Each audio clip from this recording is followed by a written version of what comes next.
పేదల సొంతింటి కలను నెరవేర్చాలనే లక్ష్యంతో తలపెట్టిన ఇందిరమ్మ ఇళ్ల పథకాన్ని ఈ నెల 11న లాంఛనంగా ప్రారంభించేందుకు కాంగ్రెస్ సర్కార్ కసరత్తులు ముమ్మరం చేసింది. సీఎం రేవంత్ రెడ్డి చేతుల మీదుగా భద్రాచలం నుంచి ఈ కార్యక్రమాన్ని మొదలుపెట్టనున్న విషయం మనందరికీ తెలిసింది. ఈ నేపథ్యంలో గృహ నిర్మాణ శాఖ ఉన్నతాధికారులు ఈ పథకం అమలుకు సంబంధించి కీలక అంశాలపై దృష్టి సారించారు. తొలి విడతలో సొంత స్థలం, రేషన్ కార్డు ఉన్నవారికే పథకాన్ని అందించాలని సర్కార్ సూత్రప్రాయంగా నిర్ణయించినట్లయితే తెలుస్తోంది.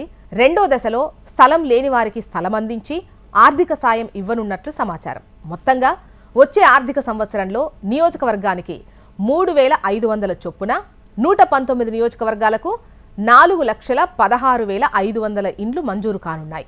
మేనిఫెస్టోలో ప్రకటించిన విధంగా ఇంటి నిర్మాణం కోసం లబ్ధిదారులకు 5 లక్షలు ఇస్తారు. పథకం అమలుకు అవసరమైన మార్గదర్శకాలను అధికారులు సిద్ధం చేస్తున్నారు. త్వరలోనే మార్గదర్శకాలు రిలీజ్ చేసి ఆ మేరకు లబ్ధిదారులను ఎంపిక చేస్తారు. రాష్ట్ర ప్రభుత్వం గతేడాది డిసెంబర్ 28 నుంచి జనవరి 6, 2024 వరకు ప్రజాపాలన కార్యక్రమం ద్వారా మహాలక్ష్మి, ఇందిరమ్మ ఇల్లు, గృహజ్యోతి, రైతు భరోసా, చేయూత పథకాలకు దరఖాస్తులను స్వీకరించిన విషయం మనకు తెలిసిందే. ఇందులో ఇందిరమ్మ ఇళ్ల కోసం లక్షల్లో దరఖాస్తులు వచ్చినట్లు అధికారులు చెబుతున్నారు. దాదాపు 30 నుంచి 40 లక్షల మంది అర్హులు ఉండొచ్చని అంచనా వేస్తున్నట్టు తెలుస్తోంది. పథకం కోసం వచ్చిన దరఖాస్తుల్లో చాలా వాటిలో లబ్ధిదారులు రేషన్ కార్డు నెంబర్లు వెయ్యలేదు. దరఖాస్తుల ఆన్లైన్ ప్రక్రియ పూర్తయిన తర్వాత లబ్ధిదారుల సంఖ్యలో హెచ్చుతగ్గులు ఉంటాయని సర్కార్ భావిస్తున్నట్టు తెలుస్తోంది. అవసరమైతే గ్రామ సభల్లోనూ మరోసారి ఆయా దరఖాస్తులను పరిశీలించనున్నారు. అయితే గ్రామ సభల్లో వివరాలు నమోదు చేసేందుకు ప్రభుత్వం ఇప్పటికే ఒక నమూనా పత్రాన్ని సిద్ధం చేసిన విషయం తెలిసిందే. దాని ప్రకారమే దరఖాస్తుదారుల వివరాలను సేకరించినట్లు తెలుస్తోంది. ఇందిరమ్మ ఇంటి కోసం దరఖాస్తు చేసుకున్న వారు అర్హులా, అనర్హులా అనే అంశాన్ని ప్రభుత్వం మరోసారి క్షుణ్ణంగా పరిశీలించి ఖరారు చేయనుంది.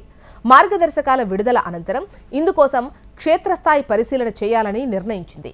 గ్రామం నుంచి మొదలుకొని మున్సిపాలిటీల్లోని వార్డుల వరకు ప్రత్యేక పరిశీలన అధికారి పలు బృందాలతో సభలు నిర్వహించనున్నట్లు తెలుస్తోంది. ఆ సభల్లో దరఖాస్తుదారులు పథకానికి అర్హులా కాదా అనే విషయాలను తేల్చేందుకు సర్కార్ ప్రత్యేకంగా క్షేత్రస్థాయి పరిశీలనా పత్రం తయారు చేసింది.